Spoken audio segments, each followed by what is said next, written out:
Welcome students, তোমাদের সকলকে স্বাগত বিশ্ব স্টাডিওয়ালা ইউটিউব পরিবারে। আশা করি 2026 সালের উচ্চ মাধ্যমিক পরীক্ষার্থীদের থার্ড সেমিস্টারের রেজাল্ট ভালো হয়েছে। সকলের যে ভালো হবে তা না, কিন্তু যাদের আশানুরূপ রেজাল্ট হয়নি মন খারাপ করো না, তোমাদের সামনে কিন্তু এখনো সুযোগ রয়েছে। তোমাদের সাপ্লিমেন্টারি পরীক্ষা দিতে হবে, কবে সাপ্লিমেন্টারি পরীক্ষা হবে, কাদের কোন দিনে সাপ্লিমেন্টারি দিতে যেতে হবে, এই সম্পর্কে বিস্তারিত তথ্য আমি পরের ভিডিওতে আলোচনা করে দেবো। আজকে মূলত যে বিষয়টি নিয়ে আলোচনা করছি, তোমাদের রেজাল্ট কবে হাতে পাবে, যারা পাস করেছো বা যারা কোনো কারণে আটকে গেলে তারা কবে স্কুল থেকে রেজাল্ট সংগ্রহ করতে পারবে সেটি জানিয়ে দেব।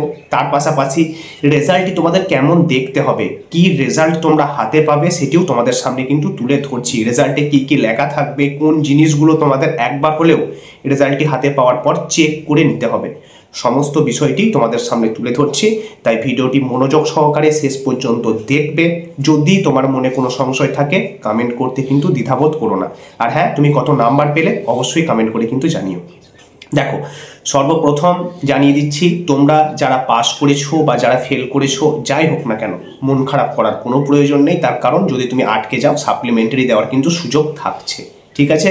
তাই স্কুলে গিয়ে অবশ্যই রেজাল্টটি কিন্তু সংগ্রহ করে নেবে। তুমি পাস করো বা ফেল করো যাই হোক না কেন, অবশ্যই নিজের রেজাল্ট কিন্তু স্কুল থেকে সংগ্রহ করে নেবে। এটি সম্পূর্ণভাবে তোমার দায়িত্ব। পর্ষদের তরফ থেকে নোটিফিকেশনে জানিয়ে দেওয়া হয়েছিল, স্কুল সমস্ত ছাত্রছাত্রীর রেজাল্ট প্রিন্ট আউট করবে। প্রিন্ট আউট করার পর নির্দিষ্ট জায়গায় স্কুলের হেডমাস্টার মশাই সই করবেন এবং স্কুলের স্ট্যাম্প বা সিল মেরে দেবেন। তারপর সেই রেজাল্টটি ছাত্রছাত্রীদের হাতে স্কুলের শিক্ষক মহাশয়রা তুলে দেবেন।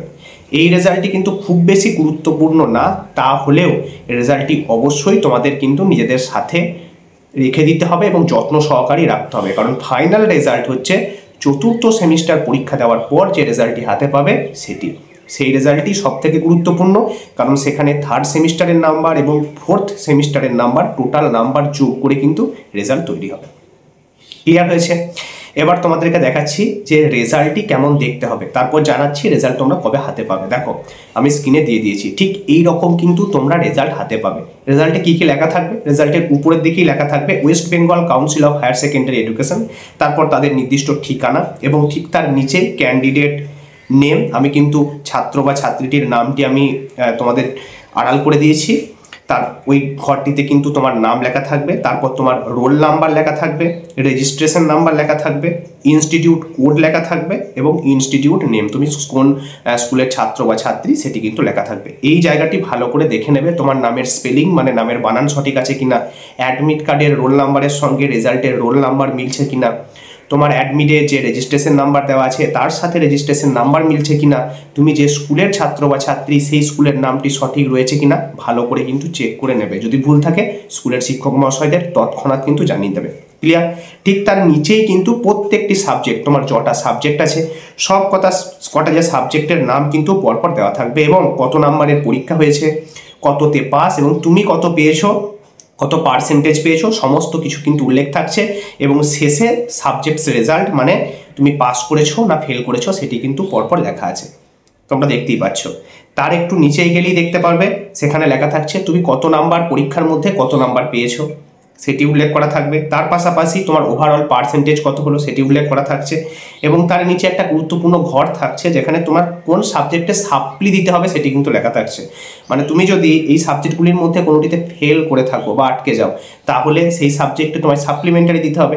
কোন সাবজেক্টে তোমাকে সাপ্লিমেন্টারি দিতে হবে সেটি কিন্তু এই যে নিচের ঘরটি, পার্সেন্টেজের নিচে যে ঘরটি সেই ঘরটিতে কিন্তু লেখা থাকবে। যদি তোমার কোনো সাবজেক্টে সাপ্লি না থাকে ঘরটি ফাঁকা থাকবে, যদি সাপ্লি দিতে হয় তাহলে সেই ক্ষেত্রে ওইখানে কিন্তু সেই সাবজেক্টের নামটি উল্লেখ করা থাকবে।